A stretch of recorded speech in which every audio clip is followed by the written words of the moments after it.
আমি কোনো রিস্ক নিই না। অফিস থেকে সন্ধ্যাবেলায় বাড়ি ফিরে দেখি গিন্নি রান্না করছে। রান্নাঘর থেকে বাসনের আওয়াজ আসছে। আমি চুপি চুপি ঘরে ঢুকে পড়লাম। কালো রঙের আলমারি থেকে বোতল বার করলাম।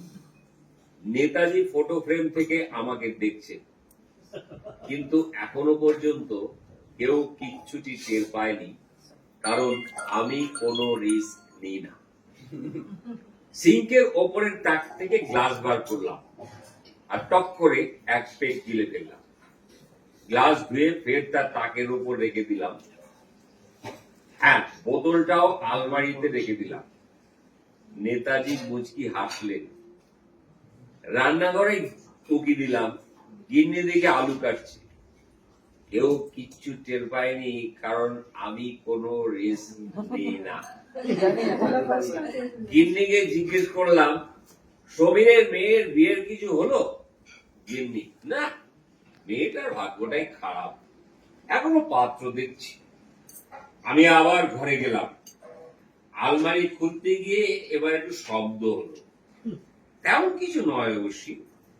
বোতল বের করার সময় অবশ্য কোনো আওয়াজ করিনি।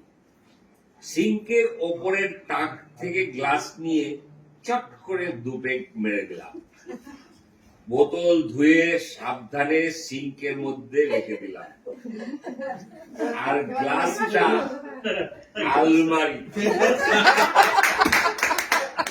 এখনো পর্যন্ত কেউ কোনো কিছু আঁচ করতে পারেনি, কারণ আমি কোনো রিস্ক নেই না।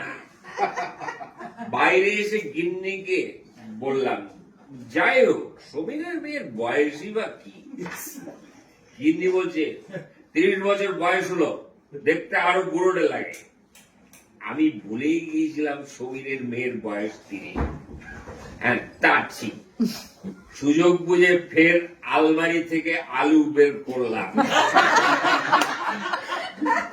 আলমারিটা আবার জায়গা বদল করে ফেলল কি করে? তাক থেকে বোতল বার করে সিঙ্কের সঙ্গে মিশিয়ে চট করে আরেকটি পেটে চালান করলাম। নেতাজি জোরে জোরে হাসছে।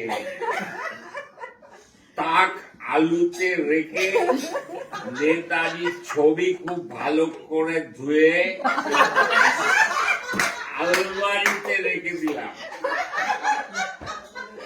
দেখে তো গিন্নি কি করছে? হ্যাঁ, গ্যাসের উপর সিঙ্ক চড়াচ্ছে। কিন্তু এখনো পর্যন্ত কেউ টের পায়নি, কারণ আমি কোনো রিস্ক নিই না। আমি গিন্নিকে বললাম, তুমি শরীরকে বুড়ো বললে? গিন্নি বললো, বক বক করো না তো, বাইরে গিয়ে চুপ করে বসো, এখন তুমি কোনো কথা বলবে না। আমি আলু থেকে ফের বোতল বের করে মজা সে আলমারিতে আরো এক পেগ গিললাম। সিঙ্কটা ধুয়ে ওটাকে তাকের উপর রেখে দিলাম। ফটো ফ্রেম থেকে গিন্নি এখনো নেতাজি রান্না করছি,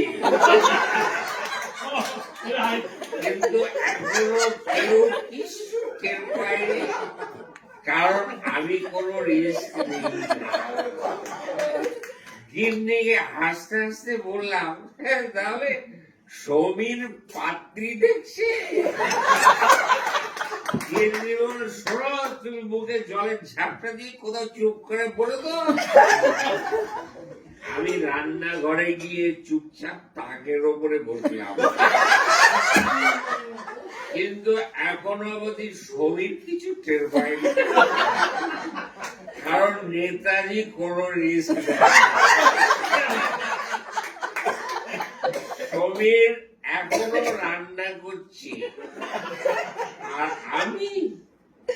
আমি ফটো ফ্রেম থেকে গিন্নিকে দেখে এখনো হেসে দিলাম,